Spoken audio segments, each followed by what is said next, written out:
Bienvenidos, viajeros de la noche y curiosos de las sombras, a un rincón olvidado de la memoria donde el musgo español cuelga de los robles como lágrimas verdes y la tierra misma parece contener el eco de suspiros sepultados.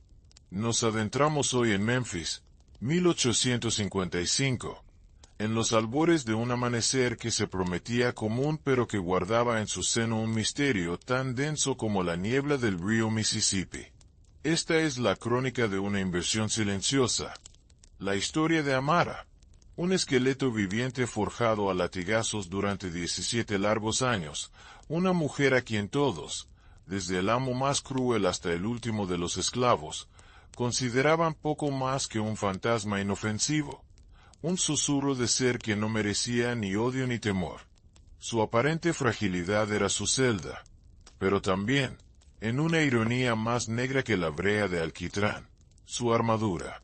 Prepárense para descender a los sótanos del alma humana, donde la opresión tiene un límite y el poder, cuando se cree absoluto, se vuelve ciego ante la paciencia infinita de los invisibles.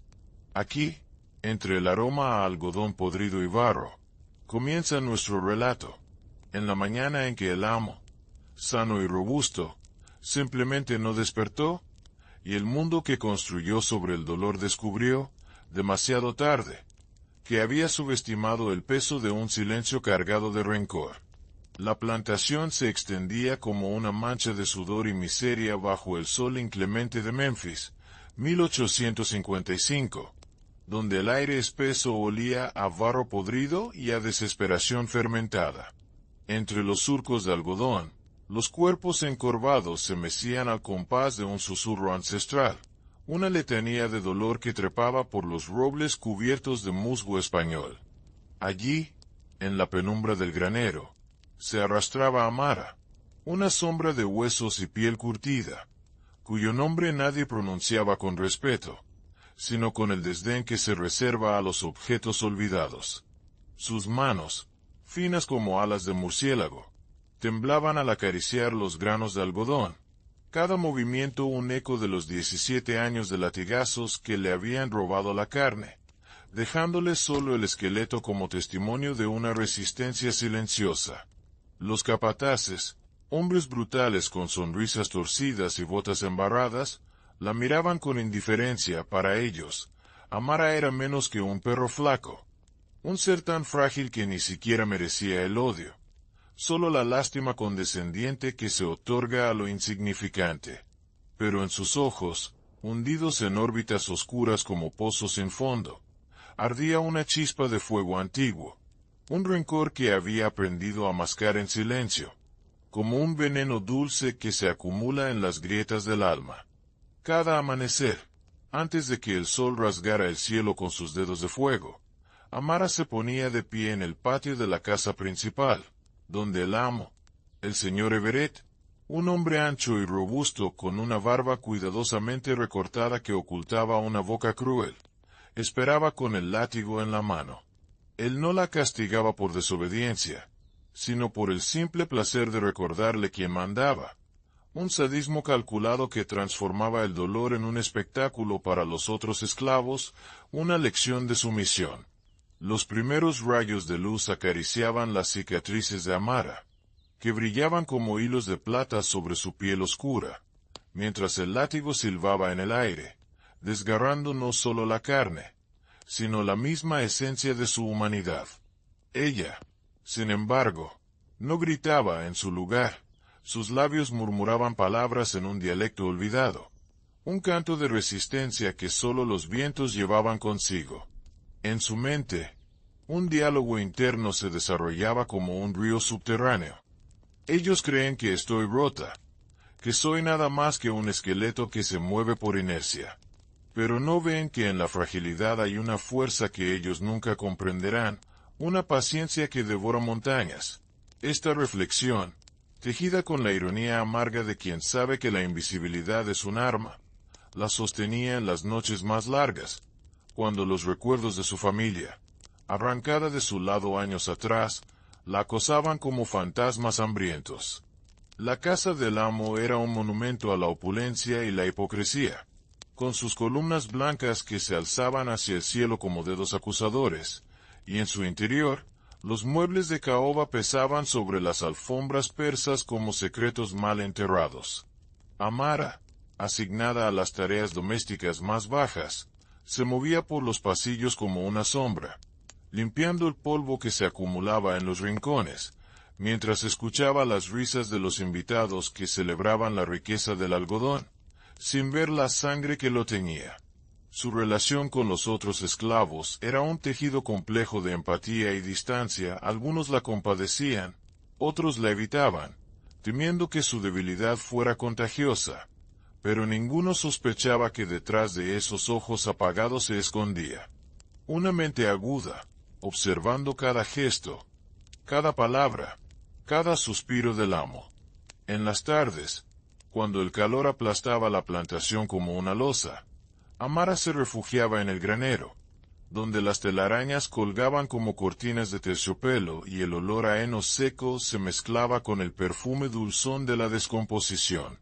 Allí, en la penumbra, sus monólogos internos se convertían en planes nebulosos, alimentados por la rabia que había ido creciendo como una enredadera venenosa alrededor de su corazón.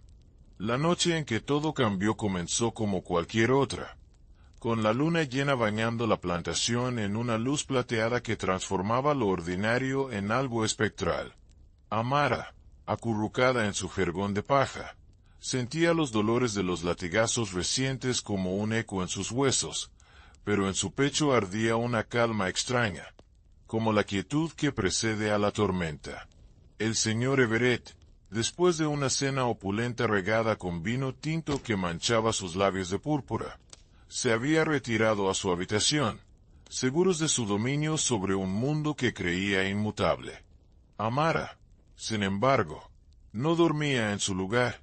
Sus dedos acariciaban un pequeño frasco de cristal que había robado meses atrás de la cocina, lleno con una sustancia que había extraído de plantas de pantano, un secreto que su abuela le había susurrado antes de ser vendida.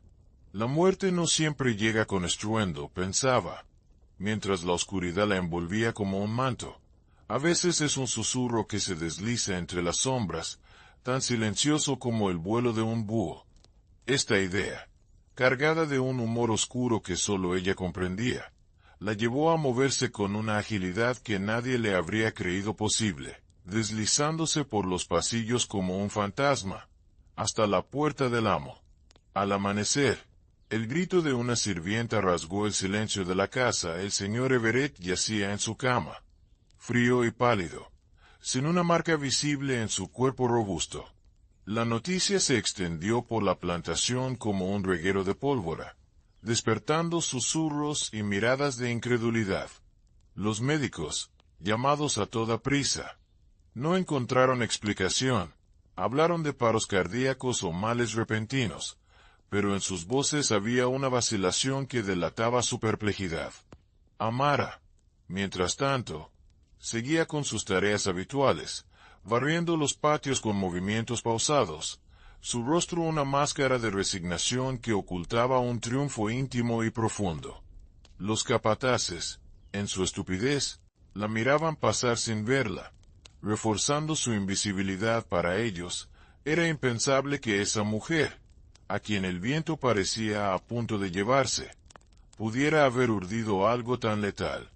En los días que siguieron, la plantación se sumió en un caos sordo, con rumores de maldiciones y fantasmas, mientras Amara, en la intimidad de su rincón, sonreía con una satisfacción amarga, sabiendo que había invertido los roles de poder sin que nadie lo notara, como un río que cambia su curso en la oscuridad.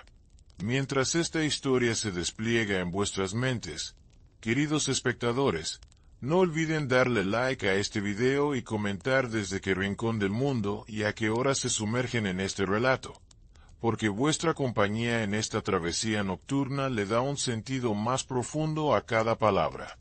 La atmósfera en la plantación se volvió pesada, cargada de un miedo que no se atrevía a pronunciar su nombre, y Amara, convertida en un símbolo involuntario de la resistencia silenciosa, continuaba su vida en los márgenes, observando cómo el mundo de los opresores se resquebrajaba por dentro. Su historia, tejida con los hilos rotos de la memoria, se convierte en un eco que perdura en el viento, invitándonos a reflexionar sobre las fuerzas ocultas que habitan en los más débiles, y cómo la apariencia de fragilidad puede ser el disfraz perfecto para una venganza que nunca hace ruido. La muerte del señor Everett se instaló en la plantación como una niebla espesa que todo lo empapaba, un misterio que envenenaba el aire y convertía cada susurro en una conspiración. Los días siguientes transcurrieron entre funestas preparaciones para el funeral, con carruajes negros llegando desde la ciudad, sus ruedas crujiendo sobre la grava como huesos rotos, y mujeres enfundadas en vestidos de luto que se persignaban al pasar frente a la casa principal, como si el espíritu del amo pudiera acecharlas desde las sombras. Amara, mientras tanto, seguía barriendo los patios con esa cadencia lenta y deliberada que la hacía parecer parte del mobiliario, un mueble más en el teatro de la opresión. Por dentro, sin embargo, su mente era un torbellino de voces, recordaba cada latigazo, cada mirada de desprecio, y ahora, la dulce venganza que le ardía en las entrañas como un licor prohibido.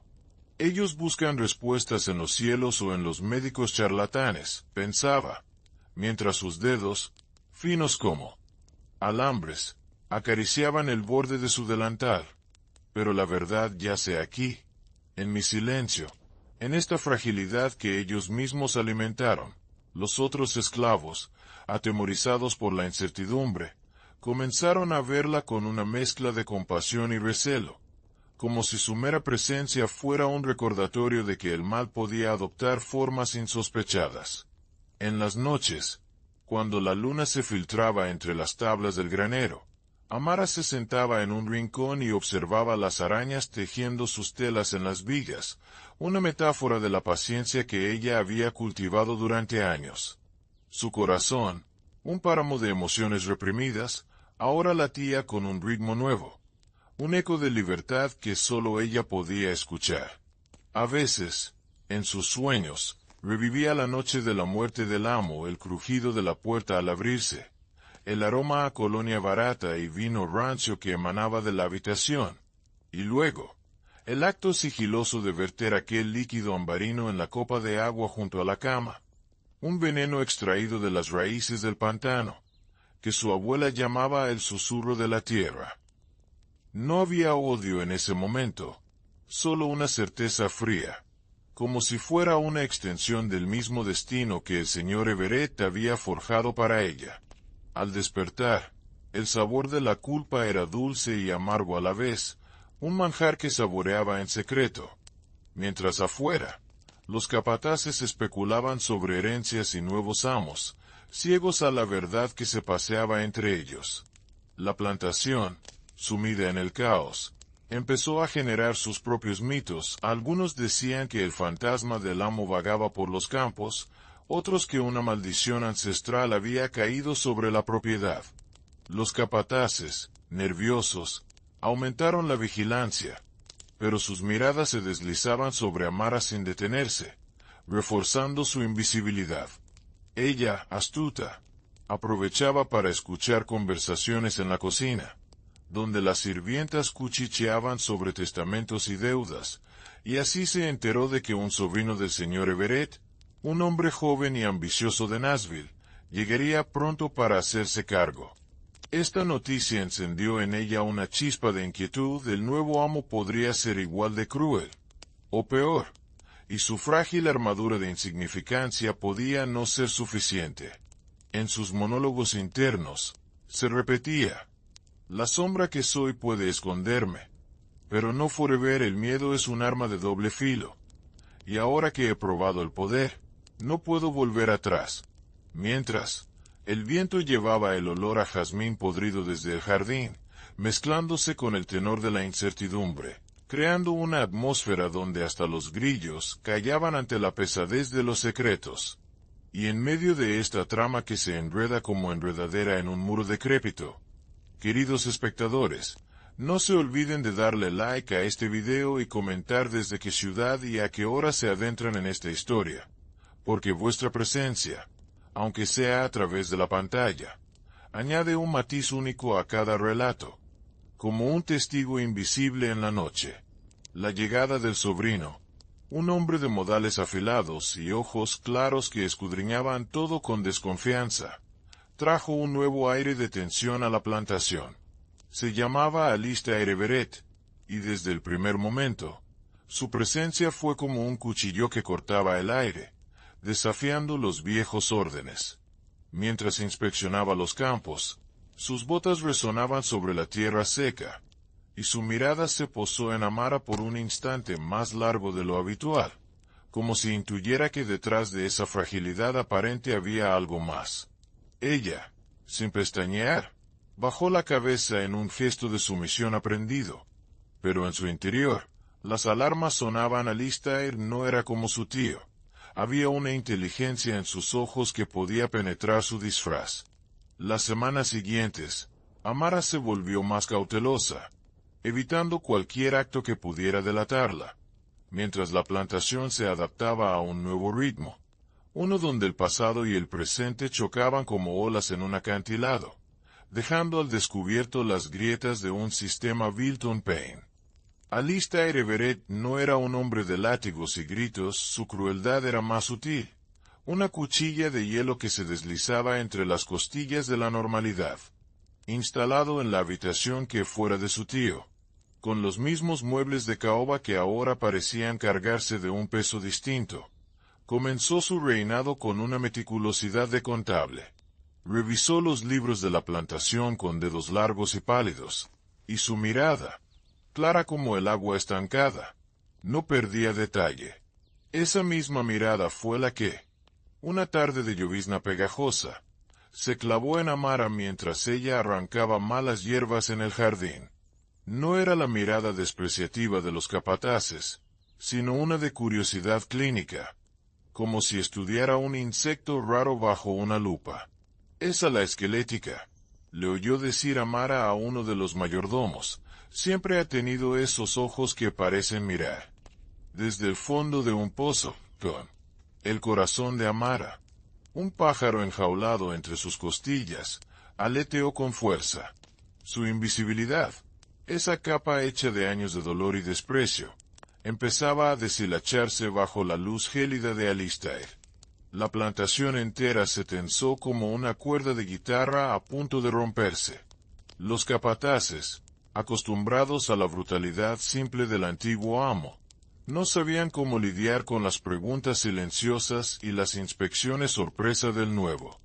Alistair recorría los campos al amanecer, su figura delgada y oscura recortándose contra el cielo color de ceniza, y anotaba cosas en una libreta. Parecía buscar algo más que deficiencias en la cosecha, parecía buscar una verdad oculta bajo el barro y el sudor. Amara, por su parte, sintió que el suelo que pisaba se volvía inestable. Ya no podía refugiarse en la certeza de su propio anonimato. Las noches en el granero se volvieron más largas, sus monólogos internos más urgentes.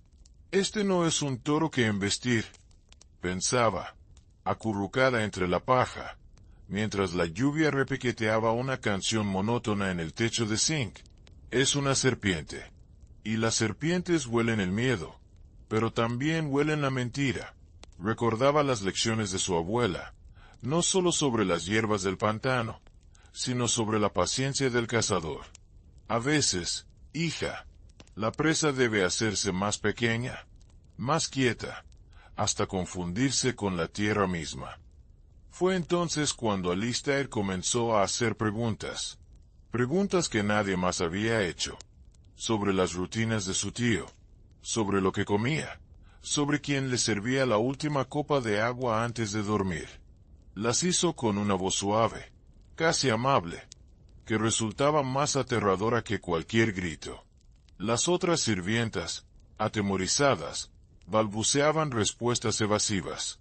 Pero cuando le llegó el turno a Amara, frente a la mesa del comedor que brillaba como un lago oscuro, supo que estaba en el ojo del huracán.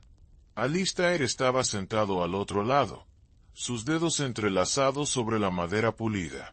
Dicen que eres la que más cerca estaba de él por las noches, dijo, sin preámbulos, que limpiaba su habitación. ¿Notaste algo extraño? Un olor, un sabor en el aire, un resentimiento, guión. La pregunta flotó en la estancia, cargada de una intención punzante. Amara, con la vista baja, fingió un temblor en las manos que no era del todo fingido. No, amo, murmuró, con una voz que se quebró en el lugar exacto para sonar verosímil. El señor Everett solo olía a poder. Ya vino. La respuesta, teñida de una sumisión que le sabía a hiel en la boca, pareció satisfacerlo por el momento. Pero en sus ojos, Amara creyó ver un destello de decepción, como si hubiera esperado una chispa de desafío que ella se negó a darle. Y mientras esta partida de ajedrez silenciosa se desarrolla entre las sombras de esta plantación maldita, queridos espectadores, no dejen de darle like a este video y de escribir en los comentarios desde qué rincón del mundo y a qué hora están siguiendo este intrincado baile de voluntades. Su conexión, desde lugares y usos horarios que ni siquiera puedo imaginar, le da una resonancia especial a este relato de resistencia silenciosa. La tensión se acumulaba como la electricidad antes de una tormenta. Alistair, lejos de abandonar su pesquisa, intensificó su vigilancia sobre ella. Ya no era solo una mirada ocasional ahora. Amara sentía su presencia como una sombra fría a sus espaldas mientras fregaba los suelos o tendía la ropa. Él no decía nada, solo observaba, convirtiendo cada uno de sus movimientos en un acto de potencial traición. La fragilidad que durante tanto tiempo fue su escudo empezaba a sentirse como una jaula de cristal, transparente y frágil bajo el escrutinio implacable de aquel hombre. Amara comprendió que ya no se trataba solo de sobrevivir, sino de una guerra de nervios donde un solo titubeo, un solo recuerdo del frasco de cristal escondido entre las vigas del granero, podría ser su sentencia de muerte. El miedo, un viejo conocido, adquirió un sabor nuevo, metálico y agudo, y supo que la próxima jugada, si es que llegaba a hacerla, tendría que ser perfecta. O no habría una segunda oportunidad. La obsesión de Alistair se convirtió en una presencia tangible, un perfume de aceite de lavanda e intención fría que impregnaba los pasillos. Ya no se conformaba con observarla desde la distancia.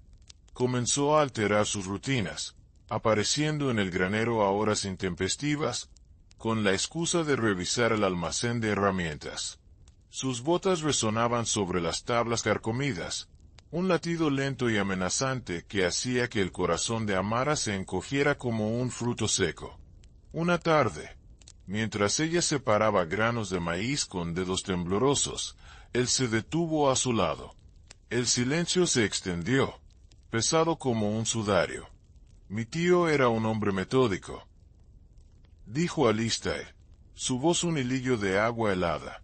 Guardaba diarios. Anotaba todo, hasta el número de latigazos que daba. Sus ojos, del color del acero nublado, barrieron el montón de granos. En su última anotación, escribió que el sabor del agua, esa noche, le había parecido terroso, como a raíces mojadas. Amara no alzó la vista, pero cada palabra fue un alfilerazo en su conciencia. Él sabía. No tenía pruebas, pero el instinto, ese animal agazapado en su interior, le susurraba la verdad. Es curioso, añadió, agachándose hasta quedar a su altura, su aliento rozando su oreja, lo que una mente débil es capaz de imaginar cuando el miedo se apodera de ella, o lo que una mente fuerte es capaz de planear cuando ya no le queda nada que perder. Esa noche, el granero ya no fue un refugio, sino una ratonera. Cada crujido de la madera, cada chillido de lechuza, era Alistair acercándose. Amara, acurrucada en su rincón, Sentía el frasco de cristal escondido bajo una tabla suelta como una brasa ardiendo contra su muslo. Su mente, nublada por el pánico, repasaba cada uno de sus movimientos la noche de la muerte del viejo Everett. Había dejado una huella, una mancha. Había sido el crujido de la puerta más fuerte de lo que recordaba. Los monólogos internos que antes eran un consuelo se transformaron en un tribunal despiadado. Fue un acto de justicia. Se repetía, mientras las imágenes del amo muerto, pálido y quieto, se superponían a las de su cuerpo joven y lleno de vida azotándola. Pero la justicia de los esclavos no es la justicia de los amos. Para ellos, solo es un crimen que debe ser castigado. El miedo y la rabia libraban una batalla dentro de ella, una guerra civil en el paisaje yermo de su alma. Sabía que Alistair no descansaría. Era un hombre que coleccionaba verdades como otros coleccionan monedas, y había decidido que ella era la moneda más valiosa de su colección. Al día siguiente, la presión aumentó. Alistair reunió a todos los esclavos en el patio. Bajo un sol que parecía derretir el cielo, anunció que ofrecía una recompensa, tierras de cultivo y la libertad para quien proporcionara información sobre cualquier acto de insubordinación o envenenamiento ocurrido en la plantación. Las palabras cayeron como piedras en un estanque quieto, creando ondas de avaricia y desconfianza. Amara sintió como decenas de miradas se posaban en ella, no con compasión ahora, sino con una evaluación calculadora. Su invisibilidad se había esfumado por completo. Ahora era el centro de un círculo invisible, acorralada por el peso de una libertad que le ofrecían a cambio de su propia condena o la de otro. La atmósfera se enrareció. El aire se llenó de susurros cortados y miradas que se esquivaban. La comunidad, antes unida por el sufrimiento común, empezó a resquebrajarse. Y Amara comprendió que la estrategia de Alistair era tan letal como cualquier veneno: envenenar la confianza, sembrar la duda, y dejar que los propios oprimidos se destruyeran entre sí. Y en este juego de engaños donde las palabras valen más que los latigazos, queridos espectadores, no olviden darle like a este video y comentar desde qué ciudad y a qué hora respiran este aire cargado de traición.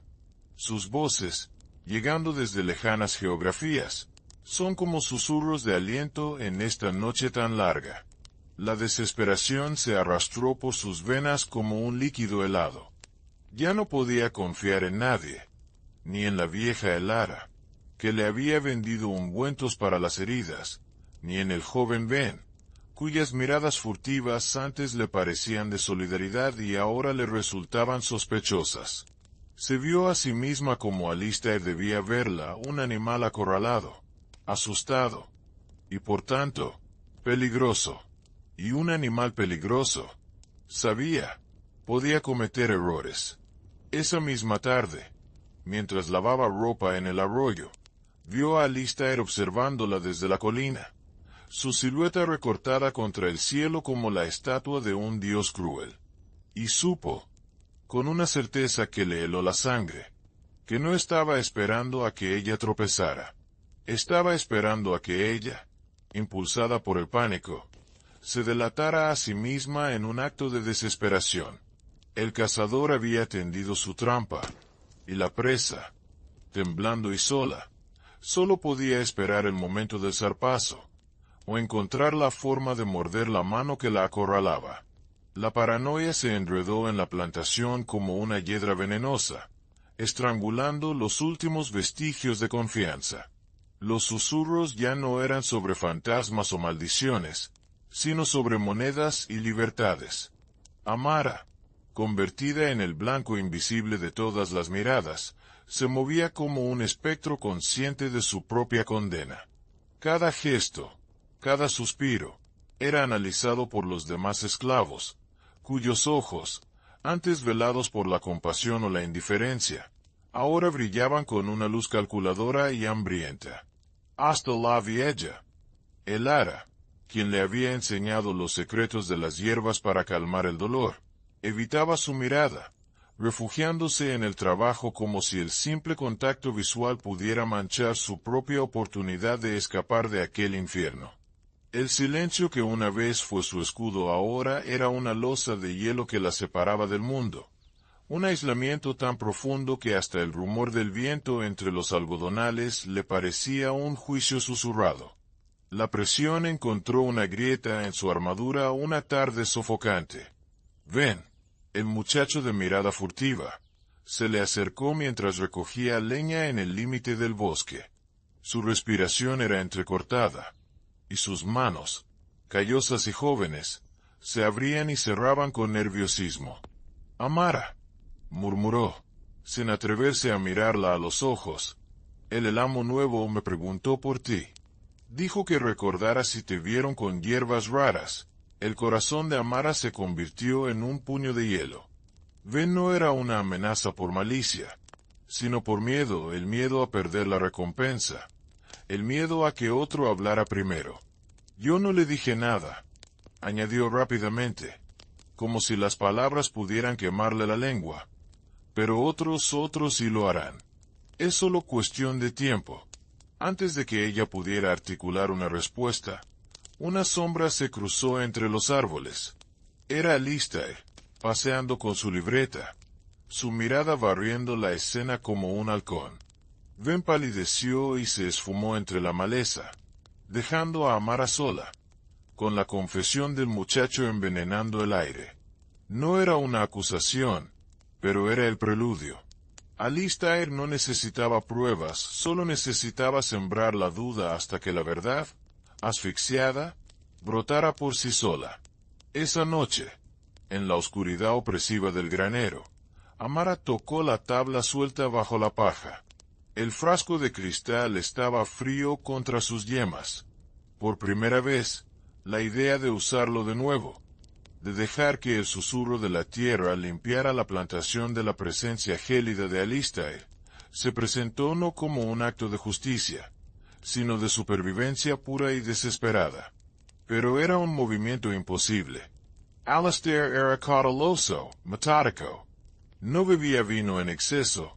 Revisaba su propia agua y su comida.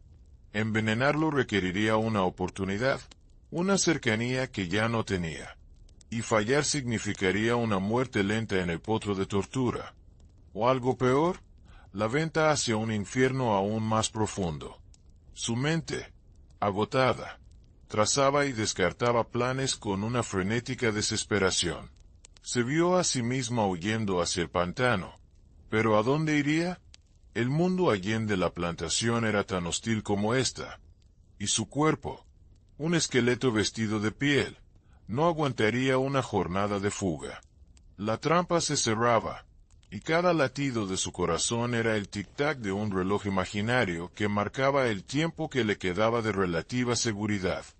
Y en este punto de la historia, donde la desesperación se enreda con los juncos del pantano, y el miedo tiene sabor a tierra mojada, queridos espectadores, les pido que dejen su like y escriban en los comentarios desde dónde y a qué hora acompañan a Amara en este callejón sin salida.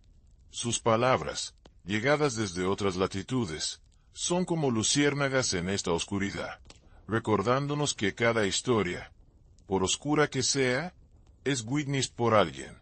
La mañana siguiente trajo consigo el golpe final.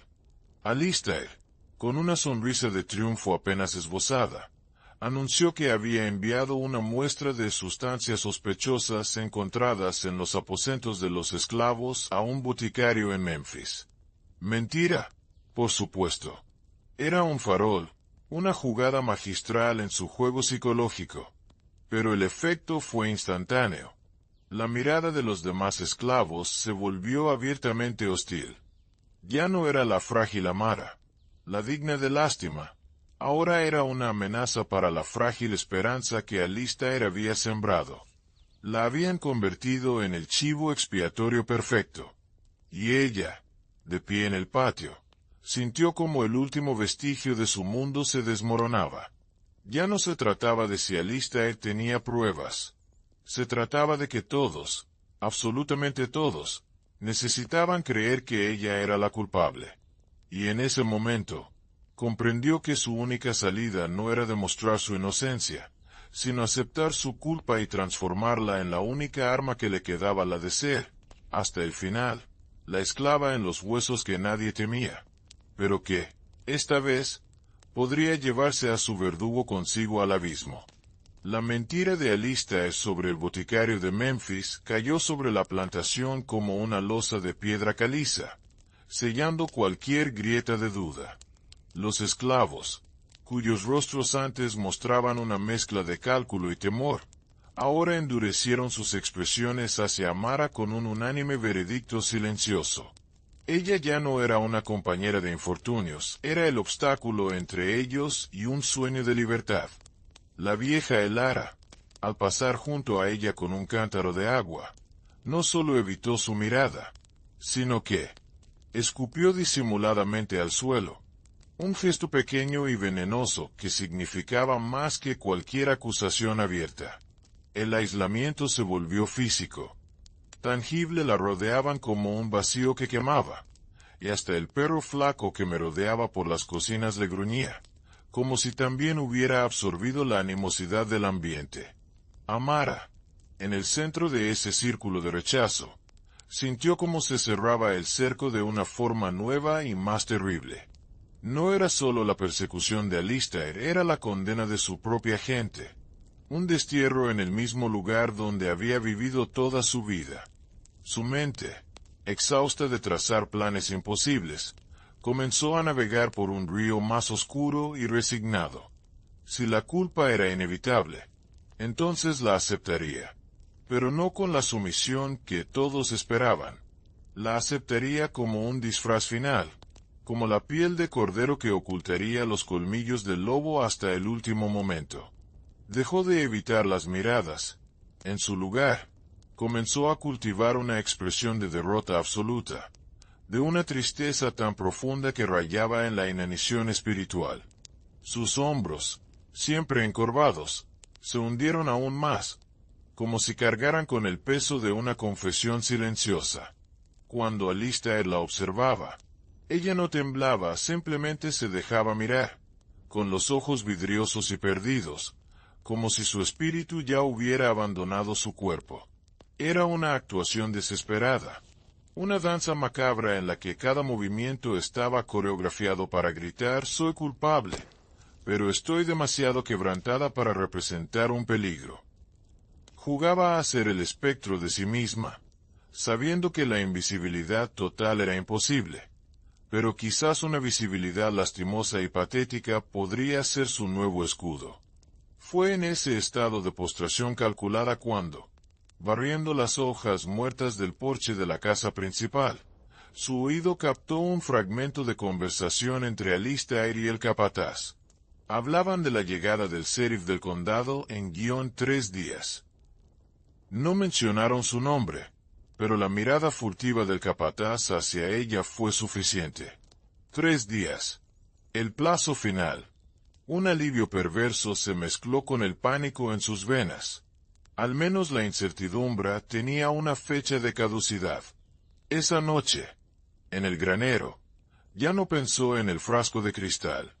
En su lugar, sus dedos, entre la paja, encontraron un trozo de carbón que se había caído de un saco, y en la pared oculta detrás de un pesebre vacío, comenzó a trazar líneas torcidas y símbolos rudimentarios. No eran palabras, sino los recuerdos que ya no podría contar, la figura de su madre, el contorno de la aldea que arrancaron de su memoria, la silueta de un barco fantasma. Era su testamento, un legado de sombras para que, si alguien lo encontraba, supiera que allí había existido alguien más que una esclava en los huesos.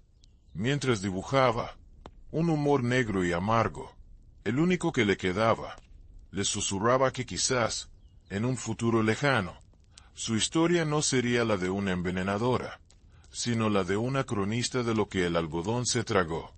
Y mientras este drama se acerca a su desenlace, con la luna como único testigo fiel, queridos espectadores, les invito a dejar su like y a compartir en los comentarios desde qué lugar del mundo y a qué hora contemplan este ocaso de una vida. Sus voces, dispersas en la noche, son ecos de una humanidad que, espero, nunca tenga que enfrentarse a elecciones tan terribles. Alistair, por su parte, parecía satisfecho. La transformación de Amara en un ser aparentemente quebrantado encajaba a la perfección en su narrativa. La veía no como una amenaza vencida, sino como un caso de estudio concluido, la prueba de que incluso el espíritu más resistente podía ser doblegado con la presión adecuada. Se relajó en su vigilancia, confiado en que había ganado la partida. Pero no podía ver, nadie podía ver, que en la profundidad de esos ojos que él creía apagados, la chispa no se había extinguido. Se había transformado. Ya no era el fuego de la rabia, sino la luz fría y distante de una estrella que decide arder en silencio antes de apagarse, llevándose consigo la oscuridad que la rodea en su último y definitivo suspiro de luz. La mañana del segundo día amaneció con un cielo de un gris metálico, como si el mundo entero se vistiera de luto anticipado. Amara, cumpliendo con su papel de espectro resignado, se ocupaba de limpiar los cristales de la galería cuando Alistair se detuvo a su lado. No llevaba la libreta, sino un pequeño objeto que hacía girar entre sus dedos con distraída amenaza, un frasco de cristal vacío, idéntico al que ella guardaba bajo la tabla suelta del granero. No era el suyo, lo supo de inmediato. Era otro, quizás encontrado en la cocina o robado de los suministros. Pero el mensaje era claro como el agua envenenada.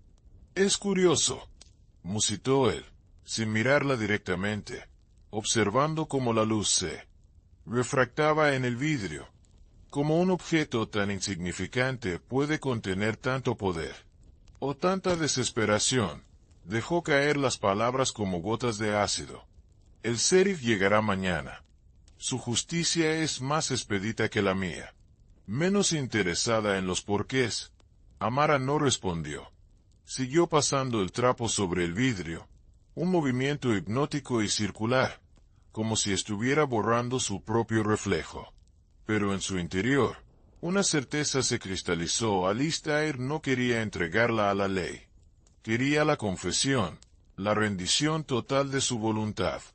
Quería poseer su verdad como un trofeo final.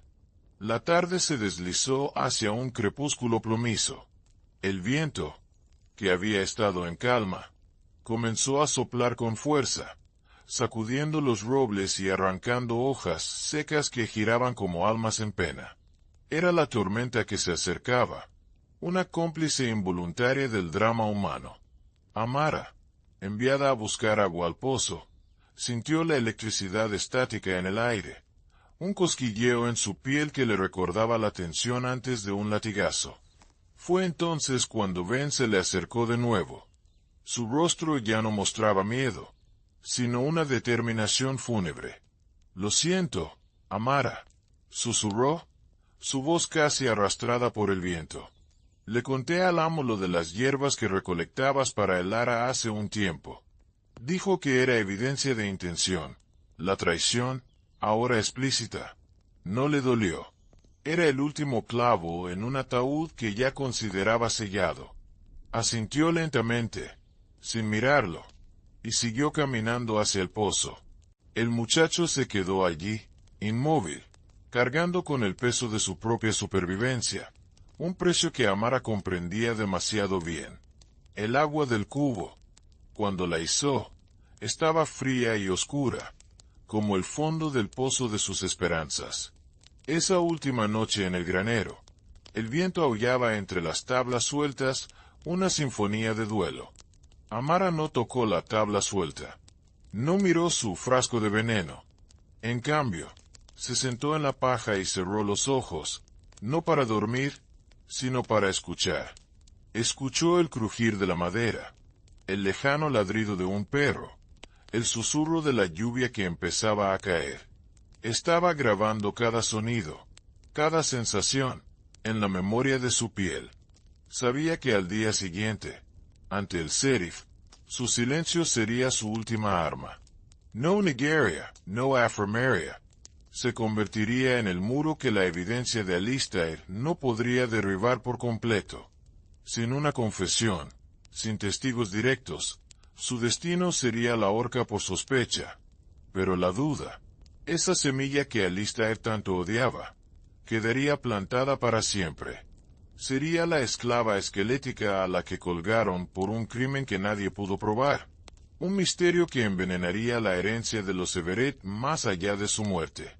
Era una victoria amarga, pequeña y personal, pero era la única que le quedaba.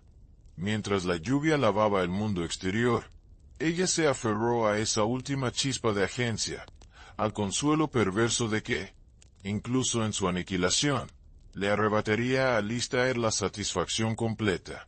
El amanecer encontraría a la plantación sumergida en el barro y a ella, esperando su final, no como una víctima, sino como la guardiana silenciosa de una verdad que se llevaría consigo a la tumba.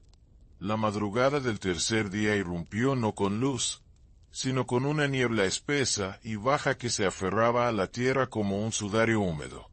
La lluvia de la noche había cesado, dejando un silencio empapado y un barro profundo que tragaba los pasos.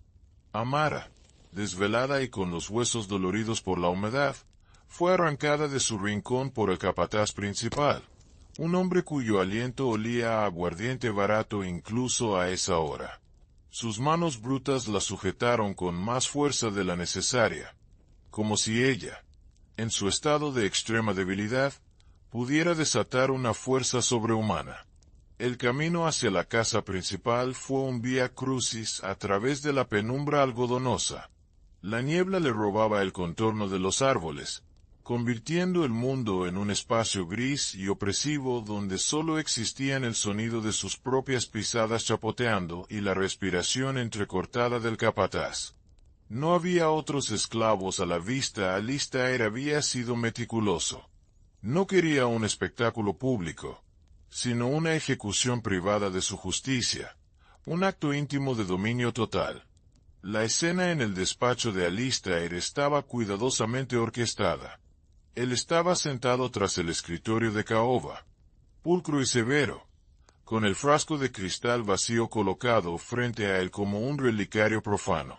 A su lado, de pie y con una postura rígida que delataba su incomodidad, estaba el sheriff de condado, un hombre ancho con un bigote hirsuto y una mirada que evitaba encontrarse con la de Amara.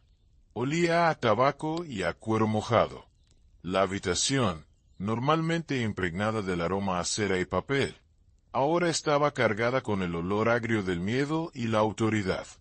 Alistair no perdió tiempo en formalismos. Sheriff, esta es la esclava de la que le hablé. La evidencia circunstancial es abrumadora. El testimonio de su conocimiento de hierbas, su proximidad a mi tío, y hizo una pausa dramática, tocando el frasco con la yema del dedo, símbolo de su intención criminal. El sheriff carraspeó, incómodo.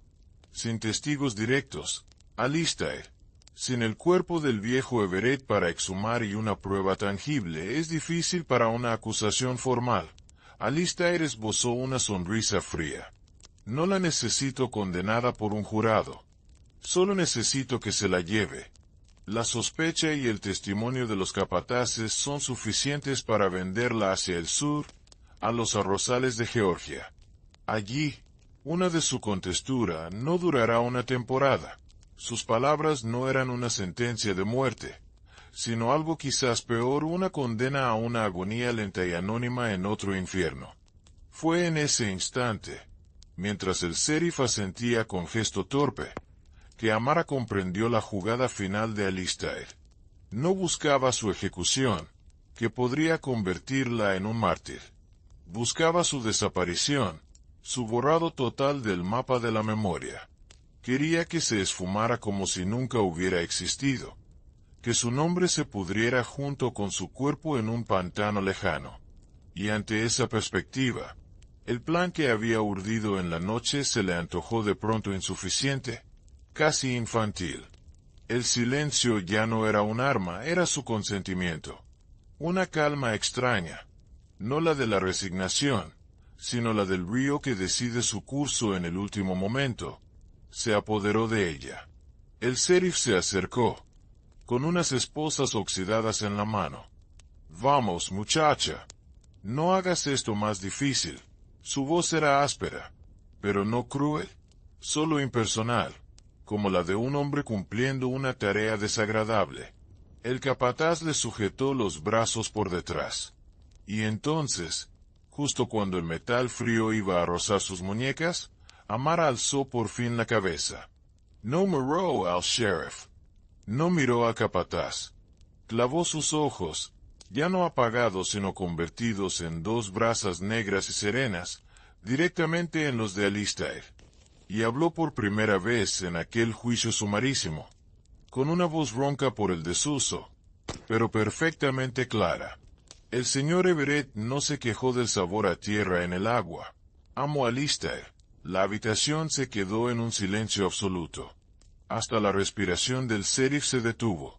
Se quejó de que el mundo se le volvía de lado justo antes de que se le nublara la vista para siempre. Hizo una pausa, dejando que cada palabra, extraída de la memoria íntima de una muerte que sólo ella había presenciado, se instalara en el aire. Dijo que sus dedos se sentían como piedras, y que el último sonido que escuchó fue el de su propio corazón, rompiéndose en silencio. No era una confesión. Era algo mucho más peligroso, la narración de un testigo. Un detalle que sólo quien estuvo allí, en los últimos segundos, podía conocer. La sonrisa de Alistair se congeló en su rostro, transformándose en una máscara de estupefacción y una furia helada que comenzaba a agrietarla.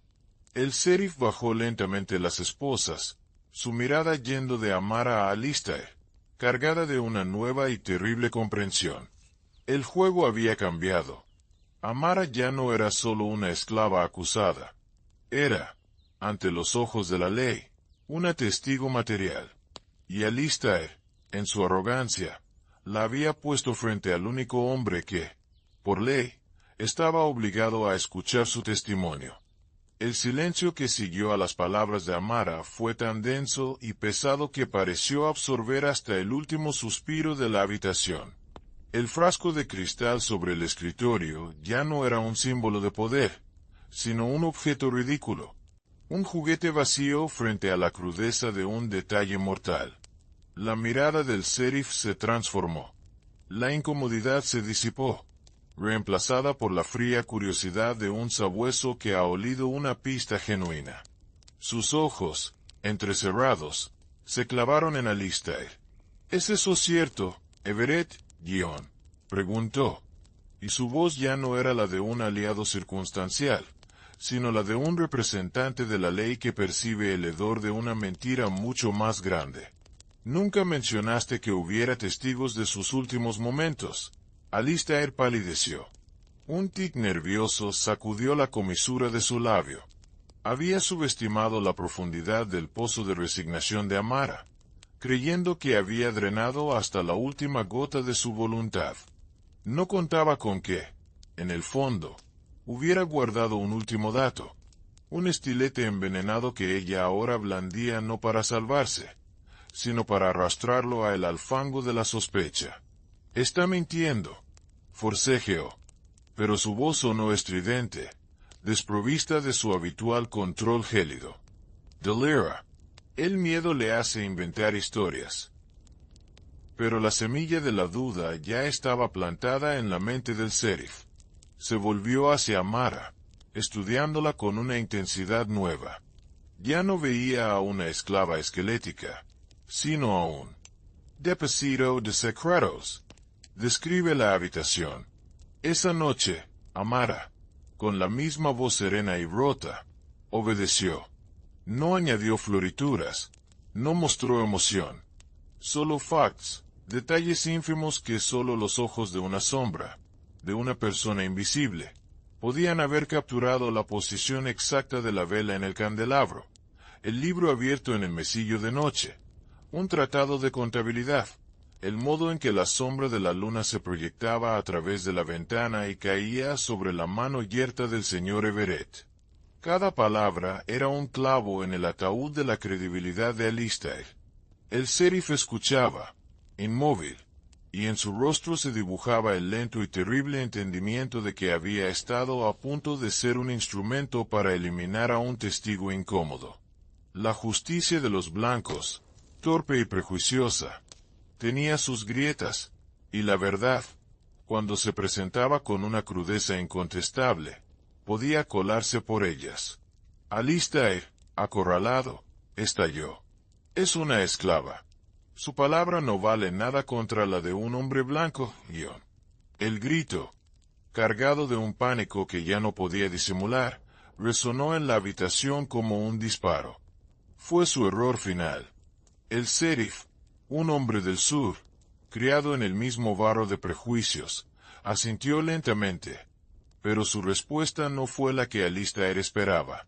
Tienes razón, Alistair. Su palabra, sola, no vale nada. Hizo una pausa, dejando que la tensión se enroscara como una serpiente a punto de atacar. Pero los detalles que acaba de dar, esos valen mucho. Demasiado. Plantan una duda razonable que un juez no puede ignorar. Y una duda razonable sobre la muerte de un hombre como tu tío bueno. Eso mancha no solo a una esclava, sino a un hombre, a una herencia. La amenaza flotó en el aire, tan tangible como el olor a humedad. Ya no se trataba de Amara. Se trataba de la reputación de los Everett, de las hipotecas de la plantación, de la sombra de la horca que, por asociación, podía cernirse ahora sobre el sobrino ambicioso. La partida había volcado por completo. Amara, de pie en el centro de la habitación, sintió como el poder se desplazaba. No era un poder que ella pudiera sostener o usar. Era un poder efímero y peligroso, como sostener un relámpago en la mano. Alistair la miró, y por primera vez, en la profundidad de sus ojos claros, Amara no vio desprecio o curiosidad, sino algo nuevo y vibrante miedo. Un miedo puro y primitivo hacia la verdad que ella encarnaba. El sheriff se ajustó el cinturón. No puedo arrestarla basándome solo en esto, pero tampoco puedo llevármela con estas nuevas circunstancias. Su mirada era dura cuando se posó de nuevo en Alistair. Esto requiere una investigación más a fondo. Hablaré con el juez. Y hasta entonces, Everett, le sugiero que esa esclava permanezca aquí, viva, y sin un solo rasguño nuevo. Me explico, Dash. La advertencia era clara.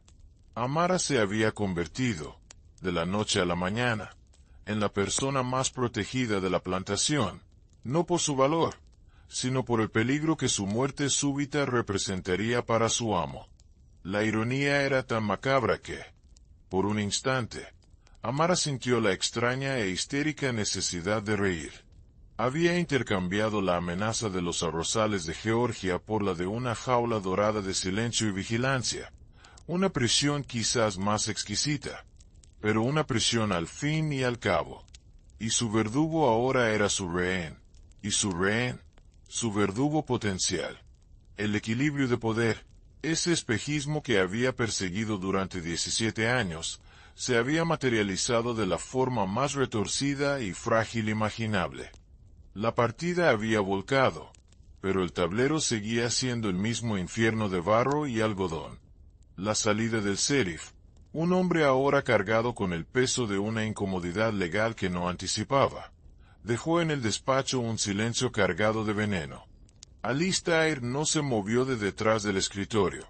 Su rostro, antes una máscara de superioridad gélida, era ahora un campo de batalla de emociones reprimidas. La rabia hervía bajo su piel pálida.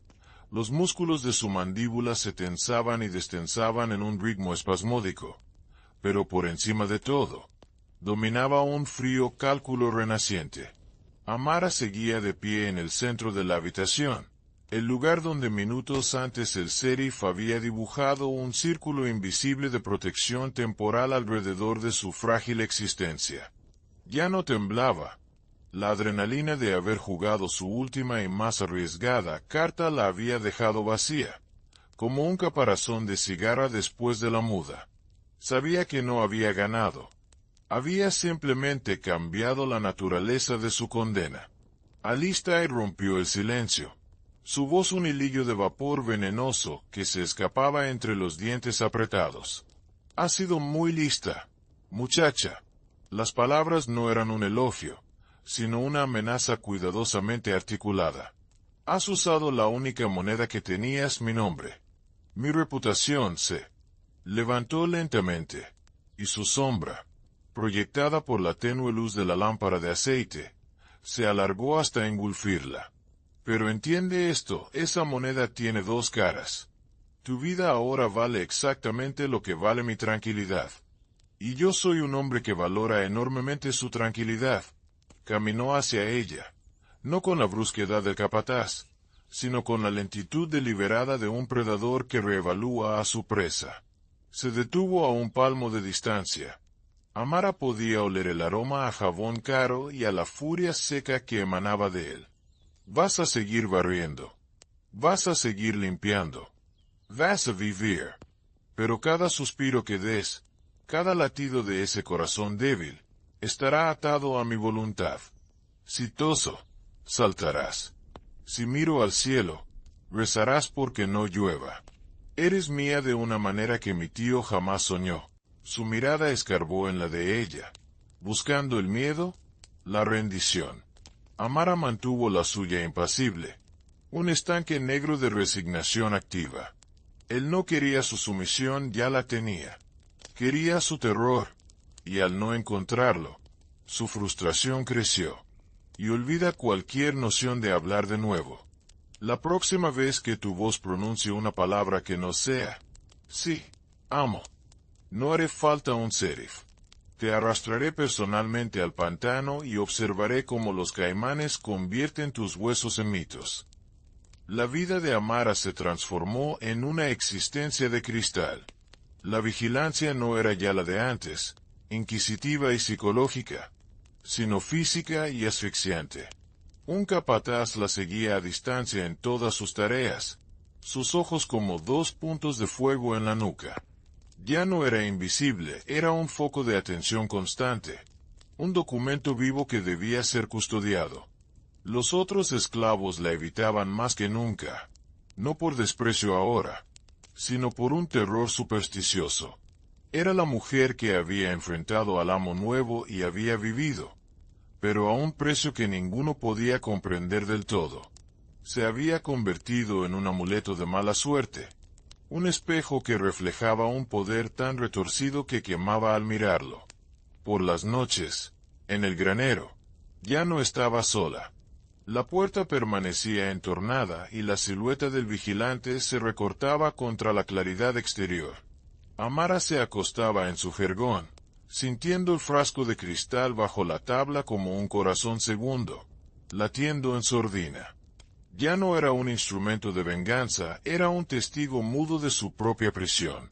El poder que había sentido al invertir los roles era una ilusión. El verdadero poder de Alistair no residía en la fuerza bruta, sino en la capacidad de deformar la realidad a su alrededor, de convertir la vida en una sentencia suspendida. Ella era libre de respirar, de moverse, de existir. Pero cada uno de esos actos era un recordatorio de que su aliento, sus movimientos, su misma existencia, le pertenecían a él.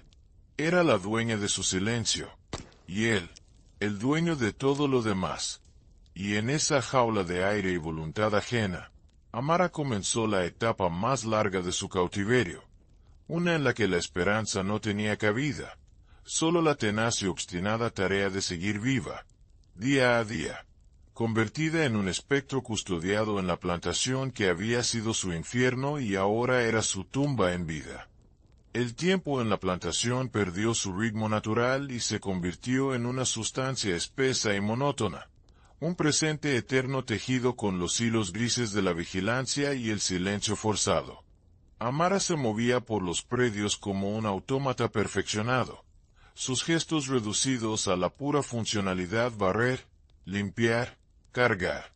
El capataz asignado a su custodia, un hombre de pocas palabras y mirada de piedra llamado Jonah. Era una sombra incorpórea que nunca se acercaba lo suficiente para tocarla, pero cuya presencia era tan constante como su propia respiración. Se había convertido en una extensión de la voluntad de Alistair, un recordatorio viviente de que cada uno de sus actos estaba siendo escrutado, pesado y archivado en la mente de su amo.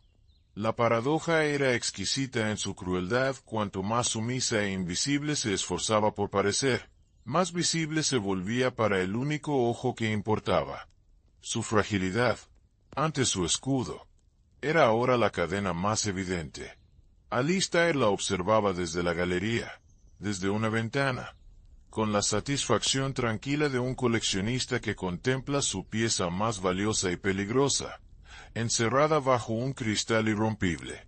Las semanas se arrastraron, y la obsesión de Alistair por ella comenzó a mutar, a pudrirse desde dentro como una fruta dejada al sol. Ya no era solo el amo vigilando a su esclava, era el estudioso obsesionado con su espécimen más enigmático. Empezó a hacerle preguntas again, pero esta vez no sobre la muerte de su tío, sino sobre ella misma. Preguntas extrañas, desconectadas, que llegaban en momentos inesperados. ¿Qué sueñas, Amara? Le preguntó una tarde mientras ella fregaba el suelo de la entrada, su voz un susurro curioso, que se deslizaba por el pulido mármol. ¿Recuerdas el sabor de alguna fruta que no sea la de esta tierra? Ella, como siempre, no respondía. Bajaba la cabeza y continuaba con su labor, pero sentía como sus palabras, como insectos venenosos, trataban de escarbar en los pocos recovecos de intimidad que le quedaban. Él no buscaba respuestas, buscaba grietas. Quería violar ese silencio que era su última fortaleza, profanar la única cosa que aún poseía por completo. A veces, en un alarde de perversión psicológica, le leía fragmentos de los diarios de su tío, aquellos donde el viejo Everett describía con fría precisión el número de latigazos y la dulce quebrantación del espíritu animal. Lo hacía con una voz clara y didáctica, como si le estuviera dando una lección de historia, su propia historia. Amara, por su parte, se refugiaba en una interioridad cada vez más profunda. Su mente, privada de estímulos externos, comenzó a construir un mundo paralelo dentro de ella. En ese mundo, los surcos de algodón no eran de barro, sino de agua clara. El silbido del látigo se transformaba en el canto de un pájaro que su abuela le había descrito, y el rostro de Alistair se desdibujaba hasta convertirse en una mancha pálida y sin features, una luna sin luz. Era un mecanismo de defensa antiguo, uno que había desarrollado de niña, y que ahora perfeccionaba. Ya no pensaba en el frasco de cristal. Ese era un pensamiento peligroso, un lujo que no podía permitirse. En su lugar, su venganza se volvió pasiva, existencial. Su misma supervivencia, el hecho de seguir respirando, de seguir siendo esa espina clavada en el costado de Alistair, se convirtió en su triunfo diario. Él podía controlar sus movimientos, podía envenenar su presente con su presencia, pero no podía entrar en ese santuario interior que ella había fortificado con los escombros de su propia vida destrozada. La plantación entera respiraba con esta tensión no dicha. Hasta los otros esclavos, en su distanciamiento, percibían el extraño duelo que se libraba en silencio. Era como una enfermedad en el aire, un hongo que crecía en la humedad de la obsesión de Alistair y la resistencia espectral de Amara. Y en medio de ese pantano emocional, el tiempo seguía su curso, llevando consigo la promesa tácita de que este frágil y terrible equilibrio no podía durar para siempre. Y así, entre los ecos de un misterio que jamás se resolvió, se cierra este capítulo de sombras y resistencia silenciosa. La plantación, con sus columnas blancas que sonrieron a la injusticia, siguió su curso bajo un nuevo amo atrapado en la jaula de su propia paranoia, mientras Amara, la esclava en los huesos que nadie temía, continuó su existencia como un testimonio mudo, un recordatorio viviente de que la fuerza no siempre reside en los músculos, sino a veces en la tenacidad de un espíritu que se niega a ser quebrantado. Su historia, un susurro en el viento de la historia, nos deja una pregunta eterna flotando sobre el pantano. ¿Qué poder real yace en los que el mundo elige no ver? Queridos espectadores, si este viaje a las entrañas de la condición humana les ha conmovido, no olviden darle like a este video y escribir en los comentarios desde qué ciudad y a qué hora han sido testigos de esta leyenda. Sus voces, dispersas por el mundo, tejen una red de memoria que asegura que relatos como el de Amara no caigan en el olvido.